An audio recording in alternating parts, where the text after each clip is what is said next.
Bollywood silver screen presenting into the night. इस कहानी की शुरुआत में हमें ट्रेंजियो नाम के एक आदमी को दिखाया जाता है जो एयरपोर्ट पर बैठा होता है। वो न्यूज देख रहा होता है और तभी जो न्यूज रिपोर्टर होती है वो बेहोश हो जाती है और हमें दिखाया जाता है कि शहर में बहुत सारे लोग अपने आप ही बेहोश हो गए हैं। पर जैसे ट्रेंजियो को इस बारे में पहले से पता था, वो वहीं पर खड़े सिक्योरिटी की गन छीनकर सीधा प्लेन पर चला जाता है जो मॉस्को की तरफ जा रहा है। लेकिन अभी इस प्लेन का पायलट नहीं आया होता, तो इसमें को पायलट होता है जिससे वो कहता है कि तुम्हें फ्लाइट उड़ानी होगी, लेकिन वो साफ साफ मना कर देता है। इसीलिए वो उसके हाथ पर वार करके उसे जख्मी कर देता है। इसके बाद यहाँ पर जितने पैसेंजर्स बैठे होते हैं, ट्रेंजियो उनसे पूछता है कि किसी को प्लेन उड़ाना आता है। यहाँ पर एक लेडी होती है जो पहले पायलट थी, वो कहती है कि मुझे प्लेन उड़ाना आता है और इसके बाद उसकी मदद से वो इस प्लेन को यहाँ से टेक ऑफ करके ले जाता है। प्लेन के टेक ऑफ होने के बाद ट्रेंजियो से पूछा जाता है कि उसने प्लेन को हाईजैक क्यों किया। वो बताता है कि वो नाटो में एक सोल्जर था और उसे कुछ ऐसी बातें पता है जो बहुत ही खतरनाक है। वो कहता है कि जो सूरज की किरणें हैं वो बहुत ही खतरनाक हो चुकी है और उन किरणों के संपर्क में जो भी आएगा वो मारा जाएगा, चाहे वो इंसान घर के अंदर ही क्यों ना हो। जापान में पहले ये सब कुछ हो चुका है और हमें अपने प्लेन को सूरज की किरणों से दूर रखना होगा, यानी कि हमेशा सूरज की किरणों के आगे हमें रहना होगा, तभी हम बच सकते हैं। और इसीलिए मैंने वेस्ट जाने वाली फ्लाइट को हाईजैक किया है। अब जो प्लेन का को पायलट होता है जिसका नाम मैथ्यू है, जिसका हाथ जख्मी है, उसे बहुत दर्द हो रहा होता है और तभी एक पैसेंजर उसके पास आकर उसके हाथ में बैंडेज कर देती है। ये फैसला करते हैं कि जैसा ट्रेंजियो कहेगा ये वैसे ही करेंगे। दरअसल इन्हें लैंड कहीं और करना था, लेकिन ट्रेंजियो ने इन्हें दूसरी जगह बताई होती है और सेल्विया जो कि मेन पायलट है, वो और उसका को पायलट तय करते हैं कि ये प्लेन को उसी जगह लैंड करेंगे जहाँ पर ट्रेंजियो कह रहा है। हालांकि ट्रेंजियो की बात पर इन्हें बिल्कुल विश्वास नहीं होता, लेकिन फिलहाल ये गन पॉइंट पर है, इसीलिए इन्हें वही करना होगा जो ट्रेंजियो कहेगा।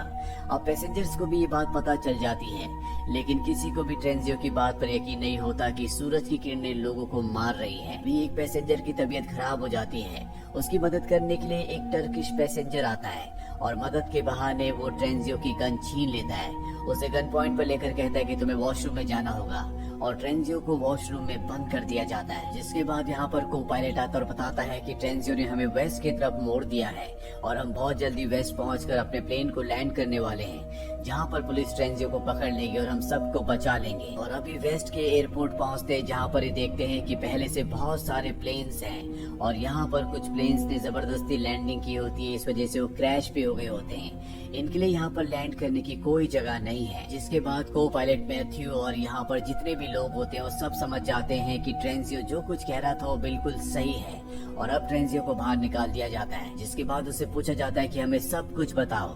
ट्रेंजियो कहता है कि मुझे इसके बारे में बहुत ज्यादा नहीं पता, मुझे जितना पता चला था अपने सीनियर से पता चला था। बस मैं ये जानता हूँ कि हमें सूरज से 2 कदम आगे रहना होगा। अगर सूरज की किरणें हमारे प्लेन के ऊपर पड़ी तो हम सब के सब मारे जाएंगे। और अब प्लेन की मेन पायलट सेल्विया और मैथ्यू तय करते हैं कि ये सब के सब स्कॉटलैंड में लैंड करेंगे, जहाँ पर ये बड़ी मुश्किल से लैंडिंग करते हैं। इनका प्लेन एक दीवार से टकराने वाला होता है कि तभी वो रुक जाता है। इसके बाद ये सब के सब प्लेन से बाहर आते हैं। इनका नेटवर्क आ चुका है और अब ये मोबाइल पर और इंटरनेट पर देखते हैं कि आधी दुनिया खत्म हो चुकी है, जिसका मतलब ये है कि मैथ्यू की एक एक बात सच थी। इन्हें ये भी पता चलता है कि सूरज निकलने के बाद अगर ये किसी बंकर के अंदर भी छुप जाए तो भी इनकी मृत्यु हो जाएगी। इसीलिए तय करते हैं कि इन्हें सूरज से आगे रहना होगा, यानी कि अगर सूरज यहाँ निकलता है तो इन्हें तब तक यहाँ से किसी दूसरे देश पहुँचना होगा जहाँ पर रात हो रही हो। ये अपने खाने की पूरी सप्लाई रखते हैं, साथ ही प्लेन में पेट्रोल भरते हैं और इसके बाद यहाँ से एक बार फिर से टेक ऑफ कर जाते हैं। और जल्द ही इनके रिलेटिव्स के भी मैसेज इन्हें आ जाते हैं, जो उनकी आखिरी मैसेजेस थे। दरअसल वो सब के सब अब मारे जा चुके हैं और ये तय करते हैं कि अब ये कनाडा में लैंड करेंगे, क्योंकि वहाँ पर इन्हें अपने फ्यूल को दोबारा से रिफिल करना होगा। यहाँ पर इनके साथ एक क्लाइमेट एक्सपर्ट भी होता है, जो इंटरनेट पर इस प्रॉब्लम के बारे में पढ़कर सबको बताता है कि सूरज का मैग्नेटिक फील्ड हर 11 साल बाद रिवर्स हो जाता है। लेकिन इस बार जब वो रिवर्स हो रहा था तो उसकी इंटेंसिटी बहुत ज्यादा कमजोर थी, जिस वजह से सूरज की किरणों की वजह से धरती पर गामा रेजेस बढ़ रही हैं और लोग अपने आप ही मर रहे हैं। अब इन्हें समझ में आ चुका है कि सूरज की किरणें किस तरह से लोगों को मार रही हैं। अब इन सबको प्रॉब्लम का पता चल चुका है, लेकिन यहाँ पर जो टर्किश मैन होता है वो इंटरनेट पर देखता है कि इस प्लेन में 3 ऐसे पैसेंजर्स भी हैं जो कि आतंकवादी हैं, लेकिन फिलहाल इन्हें कुछ समझ नहीं आता कि इन्हें उन तीनों से डील कैसे करना चाहिए। तभी उन तीनों आतंकवादियों में से एक शैंपेन की बोतल खोलता है। यहाँ पर एक बूढ़ा पैसेंजर होता है, उसे लगता है किसी ने गोली चलाई, वो डर जाता है और प्लेन का दरवाजा खोलने लगता है और जब उसे रोका जाता है तो धक्का मुक्की में वो नीचे गिर जाता है और उसकी मृत्यु हो जाती है। सबको पता है कि ये एक एक्सीडेंट है, इसीलिए कोई किसी को ब्लेम नहीं करता और अब इनका प्लेन कनाडा में लैंड करता है, जहाँ पर इन्हें फ्यूल और खाने की चीजों को दोबारा से फिल करना है। लेकिन अब ये उन तीनों आतंकवादियों से छुटकारा पाना चाहते हैं, इसीलिए ये उन तीनों से कहते हैं कि हमारा रेडियो खराब हो चुका है, तुम्हें रेडियो लाना होगा। वो तीनों कहते हैं कि हमारे साथ 2 लोग और जाएंगे और यहाँ पर एक लड़के को और एक लड़की को अपने साथ लेकर वो रेडियो ढूंढने के लिए चले जाते हैं। इसी दौरान जिस बूढ़े आदमी की मृत्यु हुई होती है उसे भी दफना दिया जाता है और अभी जो पांचों के पांचों रेडियो लेने गए होते हैं, इन्हें रेडियो मिल जाता है। इनमें जो लड़का होता है उसे पूरे प्लान का पता होता है कि उसे किसी भी तरह से इन तीनों आतंकवादियों को वहीं पर छोड़ना होगा, इसीलिए वो उन तीनों को एक कमरे में बंद कर देता है। लेकिन लड़की को प्लान के बारे में कुछ नहीं पता होता। वो कहती है कि तुम ऐसा क्यों कर रहे हो, हमें उन तीनों को अपने साथ ले जाना होगा। दरअसल ये लड़का उसे अपने साथ ले जाना चाहता है, लेकिन वो उसकी बात नहीं मान रही होती, इसीलिए उस लड़के को अकेले रेडियो लेकर यहाँ से भागना पड़ता है। हालांकि आतंकवादी उसका पीछा भी करते हैं, लेकिन वो किसी तरह से प्लेन में चढ़ जाता है। ये तीनों के तीनों प्लेन में गोली चलाते हैं, जिससे एक गोली विंडो पर भी लग जाती है, उससे शीशा क्रैक हो जाता है और अब प्लेन टेक ऑफ हो चुका है और ये तीनों के तीनों और वो लड़की इसी जगह पर रह जाते हैं। प्लेन टेक ऑफ होने के बाद रेडियो से एक दूसरे प्लेन से संपर्क कर लेते हैं, जहाँ इन्हें पता चलता है कि हवाई में एक ऐसी अंडरग्राउंड जगह है जो एस्ट्रोनॉट्स की प्रैक्टिस के लिए बनाया गया था और उस जगह पूरी तरह से इंसान सुरक्षित रह सकते हैं। वहाँ पर केवल 100 लोगों की जगह है। अभी फैसला नहीं कर पा रहे होते कि इन्हें वहाँ पर जाना चाहिए कि नहीं, क्योंकि वो जगह इस जगह से बहुत दूर होती है, लेकिन इनके पास इसके अलावा कोई और रास्ता भी नहीं है। और तभी यहाँ पर अलार्म बजना शुरू हो जाता है, जो कि लैंडिंग गियर का होता है। मैथ्यू को समझ में आ जाता है कि उन 3 आतंकवादियों में से एक आतंकवादी लैंडिंग गियर में छुपकर उनके साथ जा रहा है। वो तय करता है कि वो प्लेन को और भी स्पीड से उड़ाएगा ताकि वो आतंकवादी सांस ना ले पाए और उसकी मौत हो जाए। और अब वो प्लेन को स्पीड से उड़ाना शुरू करता है, लेकिन स्पीड बढ़ने की वजह से वो विंडो जिस पर गोली लगी थी वो टूट जाती है, जिससे प्लेन के अंदर का सारा ऑक्सीजन खत्म हो जाता है। यहाँ पर लोगों को सांस लेने में प्रॉब्लम हो रही होती है।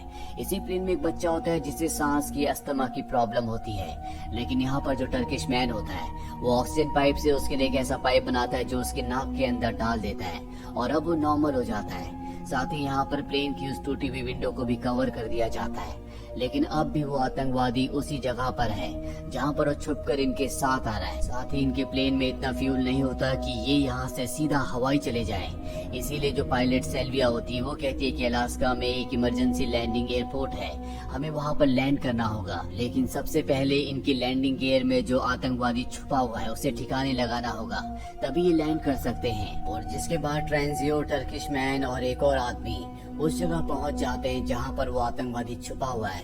ये उस आतंकवादी को मारकर वापस ऊपर आ जाते हैं, जहां पर सारे के सारे पैसेंजर उस टर्किश मैन को घेर लेते हैं। दरअसल उसके सामान में बहुत ही कीमती हीरे मिले होते हैं। इस प्लेन में सबसे पहले जिस आदमी की तबीयत खराब हुई थी उसने बताया था कि उसने हीरे निगल लिए हैं, इसीलिए उसकी तबीयत खराब हो गई थी, जिसके बाद उसकी मौत हो गई थी। और अब हीरे टर्किश मैन के पास मिले हैं, जिसके बाद वो सबको बता देता है कि मैं हीरो की स्मगलिंग करता हूँ। ये हीरे मैंने एक म्यूजियम से चुराए थे जो कि बेशकीमती है, और जिस आदमी की तबीयत सबसे पहले खराब हुई थी, जिसके पेट में हीरे थे, वो मेरा ही आदमी था। उसे दफनाने से पहले मैंने उसके पेट से हीरे निकाल लिए थे। और अब जब टर्किश मैन का सच सबको पता चल चुका है तो ये सब उसे क्रिमिनल मानकर उसको हथकड़ी से बांध देते हैं। इसके बाद ये लैंड करते हैं जहाँ पर एक टूटी हुई विंडो को रिपेयर करके फ्यूल को फिल कर लेते हैं। और अब इन सबको वोट करके फैसला करना है कि इन्हें टर्किश मैन को अपने साथ ले जाना है या उसे यहीं पर छोड़ देना है। लेकिन जो टेरेंजो होता है वो वोट नहीं करता और सबको बताता है कि जब मैं नाटो में काम कर रहा था और वहाँ पर सबसे पहले गामा रेडिएशन के बारे में पता चला था, तो वो लोग ऐसे शेल्टर बनाने की कोशिश कर रहे थे जो शेल्टर इंसानों के लिए सुरक्षित हो, जहाँ पर सूरज की किरणों का उन पर कोई भी असर ना हो। शायद उन्होंने शेल्टर बना भी लिए हो, लेकिन मुझे नहीं पता कि वो शेल्टर्स कहाँ पर है। इसके बाद ये सब तय करते हैं कि ये टर्किश मैन को अपने साथ ले जाएंगे और एक बार फिर से ये इस जगह से टेक ऑफ कर जाते हैं। जिसके बाद इन्हें एक और बात पता चलती है कि जो गामा रेज है वो फूड को, फ्रूट्स को और हर चीज को जो कि खाने वाली है उन सभी चीजों को खराब कर रही है, क्योंकि जो फ्रूट से अपने साथ लेकर आए होते हैं अब उनके अंदर कोई भी टेस्ट नहीं होता। इसका मतलब ये है कि जल्दी धरती से खाना पूरी तरह से खत्म हो जाएगा। जो भी लोग बचेंगे शायद उनकी भूख से मृत्यु हो जाए। वहीं पायलट मैथ्यू को दिखाया जाता है जो कई घंटों से प्लेन उड़ा रहा है। वो बहुत घंटों से सोया नहीं है और अब उसकी दिमागी हालत भी अनस्टेबल होना शुरू हो जाती है। वो वॉशरूम में जाता है जहाँ जाकर वो बेहोश हो जाता है। दरअसल उसके हाथ में जो घाव होता है उसने पूरे शरीर में पॉइजन फैला दिया होता है। उसकी तबीयत बहुत ज्यादा खराब होती है और ये समझ जाते हैं कि इन्हें किसी भी तरह से हॉस्पिटल पहुंचना होगा। इनके साथ जो नर्स होती है वो कहती है कि मैं हॉस्पिटल में इसका ऑपरेशन कर सकती हूँ। वहीं अब सिल्वी के ऊपर पूरी जिम्मेदारी है कि उसे प्लेन को लैंड करवाना है, लेकिन उसे इस प्लेन को लैंड करवाने का इतना आइडिया नहीं होता। इसीलिए उसे ऑनलाइन यूट्यूब पे कई सारे वीडियोस देखने पड़ते हैं, जिसके बाद सिल्वी बड़ी मुश्किल से प्लेन को लैंड करवा देती है। और इस बार इन्होंने लैंड उस जगह करवाया होता है जहाँ पर नेटो का हेडक्वार्टर है, जहाँ पर टेरिंजो को सब कुछ पता चला था। दरअसल इन्हें उम्मीद होती है कि यहाँ पर नेटो ने ऐसे बंकर्स बनाए हुए हैं जहाँ पर सुरक्षित रहा जा सकता है। और अब ये 3 टीमों में बट जाते हैं। एक टीम का काम होता है कि को पायलट को यानी कि मैथ्यू को हॉस्पिटल ले जाकर उसका इलाज करवाया जाए। दूसरी टीम का काम होता है कि वो नेटो के हेडक्वार्टर को ढूंढे जहां पर इन्हें वो बंकर्स मिल सके, जहां पर ये सुरक्षित रह सके। और तीसरी टीम का ये काम होता है कि वो प्लेन में सारी सप्लाई दोबारा से यानी कि फ्यूल और खाने को दोबारा रिफिल कर दे। अब तीनों टीम्स अपने अपने काम में लग जाती है। सबसे पहले उस टीम को दिखाया जाता है जो हॉस्पिटल गई होती है, जिनके साथ मैथ्यू होता है। वहाँ पर नर्स उसका इलाज करके उसे जरूरी दवाइयाँ देती है जिससे उसके शरीर का पॉइजन कम होना शुरू हो जाता है।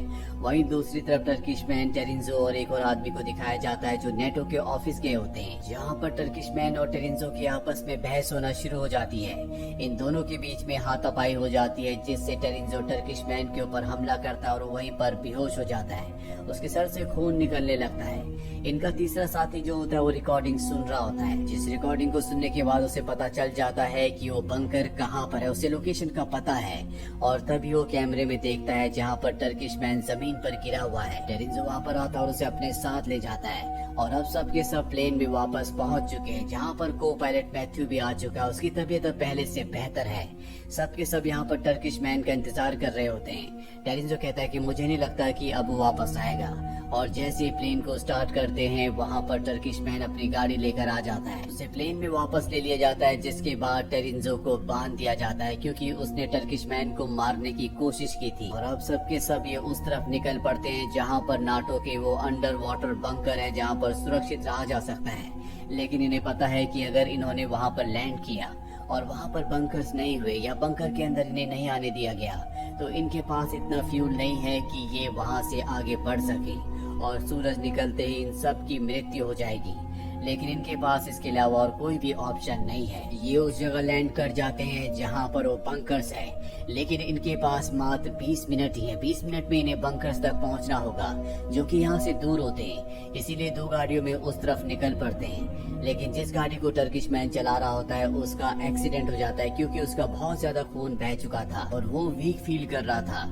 लेकिन दूसरी गाड़ी जिसे सेल्विया चला रही होती है वो उस जगह तक पहुंच जाती है जहां पर बंकर है। तभी इन्हीं में से एक पैसेंजर अंदर जाने के लिए गेट को टच करता है। उसे इलेक्ट्रिक शॉक लगता है और वहीं पर गिर जाता है। ये समझ जाते हैं कि इस गेट पर करंट है। इसे खोलने का एक बटन भी होता है लेकिन उसे दबा कर रखना होगा। और अब ट्रेंजियो तय करता है कि वो इस बटन को दबा कर रखेगा, लेकिन उसे वहीं पर बांध दिया जाता है क्योंकि अब ट्रेंजियो पर किसी को भरोसा नहीं है। उसने टर्किश मैन को मारने की कोशिश की थी। उसे कहा जाता है कि जब सबके सब अंदर आ जाएंगे तब तुम्हें खोल दिया जाएगा। और एक एक करके सब अंदर चले जाते हैं और यहाँ पर इंतजार होता है दूसरी टीम का जो कि टर्किश मैन की है, जिनकी गाड़ी का एक्सीडेंट हो चुका है पर वो दूसरे रास्ते से अंदर चले जाते हैं जहाँ पर ये सब के सब मिल जाते हैं। इनके सामने नाटो के ऑफिसर्स होते हैं जो इन्हें कहते हैं कि तुम सबका यहाँ पर स्वागत है, यहाँ पर तुम सब के सब पूरी तरह से सुरक्षित हो। यानी कि वो बात सच थी। ये ऐसे बंकर्स है जहाँ पर इंसान पूरी तरह से सुरक्षित है। हालांकि ये सब तो बच चुके हैं लेकिन ट्रेंजो अब भी बाहर होता है और वो देखता है कि सूरज निकलने वाला है और अगले पल सूरज निकल जाता है और ट्रेंजो की मौत हो जाती है। और इसी के साथ ये सीरीज यहीं पर खत्म हो जाती है। उम्मीद करते हैं कि ये कहानी आपको पसंद आई होगी।